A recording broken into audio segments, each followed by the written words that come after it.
Damn it. ఏంటిటా కుండబద్దలు కొడతా అట్ట. నమస్కారం, కుండబద్దల ప్రేక్షకులకి స్వాగతం. నేను గౌతమ్ కాటా. ఈ వీడియోలో నేను మీతో చెప్పాలనుకునే అంశం, రఘురామకృష్ణరాజుని కస్టోడియల్ టార్చర్ చేసిన ఆ కేసులో ఒక పెద్ద ట్విస్టు ఈ రోజున రఘురామకృష్ణరాజు గారు రివీల్ చేయడం జరిగింది.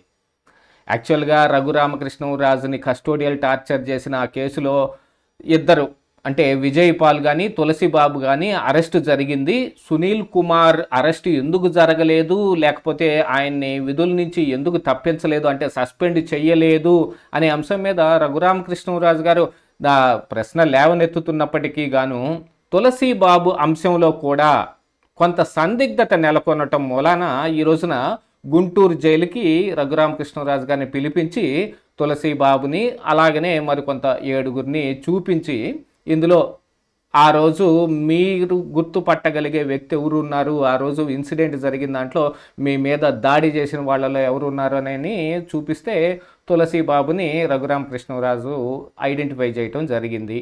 ఈ ఐడెంటిఫికేషన్ యొక్క శాంటిటీ ఎంత ఉంటుంది అనే దాని మీద కూడా ఒక ప్రశ్న ఉత్పన్నం అవుతుంది. ఎందుకంటే ఆయన కళ్ళకు గంతలు కట్టారని, బోర్లేసి తిరగేసి కొట్టారని, వీళ్ళు మొహానికి మాస్కులు కట్టుకొని ఉన్నారని ఈరోజు రాజుగారు వివరిస్తూ, ఆ మాస్కు ఆ రోజు నా గుండెల మీద కూర్చున్నప్పుడు ఆయన ఆ మాస్కు కిందకు జారింది, అంటే అటు ఇటు కదలికల్లో జారటం వల్ల నేను మొహం కూడా చూశాను అన్నట్టుగానే ఈరోజు రాజుగారు చెబుతూ ఉన్నప్పటికీ గాను ఈ తులసిబాబే ఆ వ్యక్తి అనేది ఐడెంటిఫికేషన్ చేసుకోవటంలో ఒక అంశం అయితే, టెక్నికల్గా దీన్ని ప్రూవ్ చేయడానికి కోర్టుకి ఆధారాలు కావాలి. ఇదిగో రాజుగారు చెప్పారు అని అంటే సరిపోదు కదా. ఐడెంటిఫికేషన్ పీరియడ్లో గుర్తుపట్టినా కూడా ఆ రోజున ఆ సిఐడి ఆఫీస్లో ఈ తులసిబాబు ఉన్నట్టుగా, దానికి పెద్దగా కష్టపడాల్సింది ఏం లేదు. ఆ రోజున ఫోన్ క్యారీ చేస్తే ఆ ఫోన్ యొక్క సిగ్నల్ని బట్టి ఆ పక్కన ఆఫీస్లో, అంటే సిఐడి ఆఫీస్కు పక్కన ఆఫీస్లోనే గతంలో రఘురామకృష్ణరాజు ఆరోపణ చేశారు, అక్కడ అంబటి రాంబాబు లేకపోతే ఈ నందిగాం సురేష్ వాళ్ళు ఆ పక్కన ఆఫీసులోనే ఉన్నారు, వాళ్ళ ఫోన్ నెంబర్ ఐడెంటిఫికేషన్లో వాళ్ళవి కూడా గూగుల్ టేక్అవుట్లో బయటకు వస్తాయి, ఆ డేటాని మీరు భద్రంగా ఉంచమని ఆ టెలికాం కంపెనీలకి మీరు ఆదేశాలు ఇవ్వండి అని ఆయన కోర్టుకు వెళ్ళారు. దాన్ని భద్రపరచడానికి ఆదేశాలు కూడా లభించాయి. అలాగనే సునీల్ కుమార్ యొక్క ఫోన్ డేటాని కానీ ఈ తులసిబాబు యొక్క ఫోన్ డేటాని కూడా బయటకు తీయటం జరుగుతుంది. టెక్నికల్ ఆధారాలు తులసిబాబు అక్కడ ఉన్నాడు అని చెప్పడానికి కేవలం రఘురామకృష్ణరాజే ఈ ఐడెంటిఫికేషన్ పెరేడ్లో పాల్గొంటారా, లేకపోతే ఆ రోజున కానిస్టేబుల్స్ కూడా కొంతమంది వాంగ్మూలం ఇచ్చారు, ఎవరో అర్ధరాత్రి పూట ఒక 4 వ్యక్తులు కారులోంచి దిగేయటం మేము చూసాము, మమ్మల్ని అందరినీ బయటకు వెళ్ళిపోమన్నారు, మేము బయట వాళ్ళని చూడటం జరిగింది, ఆ తరువాత రఘురామకృష్ణరాజు గారి గదిలోంచి పెద్దగా అరుపులు కేకలు వినపడ్డాయి, అంటే ఆయనకి 3rd డిగ్రీ ప్రయోగం చేస్తున్నారు అనే దాన్ని మేము గుర్తించాము అన్నట్టుగా వాళ్ళు చెప్పారు. మరి ఇప్పుడు ఐడెంటిఫికేషన్ పెరేడ్లో ఈ కానిస్టేబుల్స్ను కూడా చూపించి ఈ తులసిబాబు ఈ ఆకారాలు వీళ్ళందరూ వచ్చారు అనే దాన్ని వాళ్ళు కూడా నిర్ధారించుకోవాల్సిన అవసరం ఉంటుంది. ఇది ప్రాసెస్లోనే జరుగుతుంది. కానీ టెక్నికల్గా ఇంతకు ముందే రఘురామకృష్ణరాజు గారు మీడియాలో కానీ లేకపోతే ఆయన పోలీసులకు ఇచ్చే సమాచారంలో కానీ నా మీద ఇదిగో తులసిబాబు అనే వ్యక్తి ఆ రోజున దాడి చేసిన వాళ్ళలో ఉన్నాడని సమాచారం ఇచ్చిందే రఘురామకృష్ణరాజు. కానీ ఇప్పుడు టెక్నికల్గా ఇది ధృవీకరించుకోవడానికి ఆయన ఇచ్చే ఐడెంటిఫికేషన్ చేశాడు అనే ఒక ఆధారం కోసం ఈ రోజున రాజుగారిని ఐడెంటిఫికేషన్ పెరేడ్కి పిలవటం జరిగింది. ఈ సందర్భంగా ఆయన మీడియాలో మాట్లాడుతూ ఆ రోజు జరిగిన మరికొన్ని విషయాలని ఆయన బహిర్గతం చేశాడు. ఆ రోజు జీజీహెచ్ డాక్టర్ ప్రభావతిని కానీ, లేకపోతే ఆ రోజునకి గుంటూరు కలెక్టర్గా ఉన్న వివేక్ యాదవ్ మీద కూడా రాజుగారు ఈ రోజున పెద్ద ఆరోపణ చేశాడు.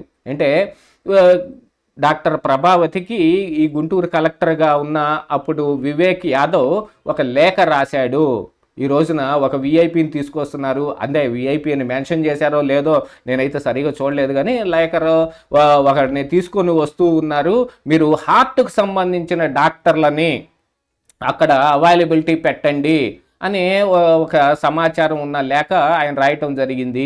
ఎందుకు రాశాడు, ఎవరి కోసం రాశాడు అనే దాని మీద కూడా విచారణ జరగాలి. ఎందుకు అని నేను ఒక్కడనే ప్రశ్నించటం కాదు, మీడియా కూడా గట్టిగా ప్రశ్నిస్తేనే ఈ కేసు చాలా త్వరగా తేలుతుంది అనే అంశాన్ని కూడా ఆయన ఈరోజు ప్రస్తావించినప్పటికీ పోలీసులు అన్ని కోణాల్లోనూ దీన్ని దర్యాప్తు చేస్తారు. ఇప్పుడు వీళ్ళందరూ అంటే అప్పుడు గుంటూరు కలెక్టర్గా ఉన్న వివేక్ యాదవ్ ఇప్పుడు ఎలక్షన్ కమిషన్లో ఉన్నాడు. డాక్టర్ ప్రభావతి పరారీలో ఉంది. మరి ఆవిడ ముందస్తు బెయిల్ కోసం హైకోర్టులో ఏదో రిజెక్ట్ అయితే సుప్రీంకోర్టు దాకా వెళ్ళినట్టుంది. వీళ్ళు చాలా పెద్ద బడా లాయర్లని గంటకి 10 లక్షలు 25 లక్షలు తీసుకునే వాళ్ళని ఎంగేజ్ చేసుకుంటున్నారు అని అంటే దీని వెనక పెద్ద కుట్ర ఉండే అవకాశం ఉందని కూడా రాజుగారు చెబుతూ ఉన్నప్పటికీ పోలీసులు మాత్రం టెక్నికల్గా ఈ అంశాలన్నిటి మీద దర్యాప్తు జరపాల్సిన అవసరం ఉంది. మరి గుంటూరు కలెక్టరు ఆ లేఖను ఎందుకు రాశాడు? ఆ లేఖను రాస్తే దాన్ని ట్రాష్ చేయకుండా అది ఆనవాళ్ళ కింద దొరకకుండా దాన్ని నాశనం చేయకుండా మరి రాజుగారి చేతికి దొరికే విధంగా ఎలా ఉంచుకున్నారు వాళ్ళు? లేదు ఏ అవకాశం కోసం ఉంచుకున్నారు, ఈయన కాకుండా వేరే వాళ్ళు అని చెప్పుకునే అవకాశం ఏదైనా ఉందా అనేది కూడా చూసుకోవాలి. అంతలావున ఒక కలెక్టరు జీజీహెచ్ ప్రభావతి గారికి లెటర్ రాశాడు అని అంటే కనుక దీంట్లో ఖచ్చితంగా ఆలోచించాల్సిన అంశం ఉంది. అంటే అందున ఎస్పెషల్లీ హార్ట్ డాక్టర్ని అని అంటే రఘురామకృష్ణరాజు అప్పటికే ఈ బైపాస్ సర్జరీ చేయించుకొని ఉండటం, అసలు తులసి బాబుని తీసుకొచ్చి ఆయన గుండెల మీద కూర్చోపెట్టడం యొక్క వెనకున్న రహస్యం కూడా ఇదే. ఆయన హార్ట్ దీంతో గనక చనిపోతే తీసుకెళ్ళి జీజీహెచ్లో పడుకోబెట్టి ఆ డాక్టర్ల చేత అబద్ధం చెప్పించేవాళ్ళు. ఇప్పటికేదో ఫాల్స్ రిపోర్ట్లన్నీ బయటకు వచ్చినట్టుగా వాళ్ళతోటి అబద్ధం చెప్పించేవాళ్ళు. హాస్పిటల్కి వచ్చే వరకు ఆయన బతికే ఉన్నాడు, ఎక్కడికి వచ్చిన తర్వాత హార్ట్ దీంతో చనిపోయాడు అనే అంశాలను బయట పెట్టేవాళ్ళేమో అనే అనుమానాలు ఇప్పుడు రఘురామకృష్ణరాజు వ్యక్తం చేస్తూ ఉన్నాడు. కాకపోతే ఇందులో రాజుగారు ఎంత తీవ్రంగా శ్రమిస్తున్నారు, ఆయన సపరేట్గా ఒక విచారణ జరిపిస్తున్నట్టుగా కనిపిస్తూ ఉంది. లేకపోతే ఇలాంటి అంశాలన్నీ ఎందుకు బయటకు వస్తాయి? తులసి బాబు అంశం కూడా చాలా వరకు ఆయన బయటకు లాగాడు.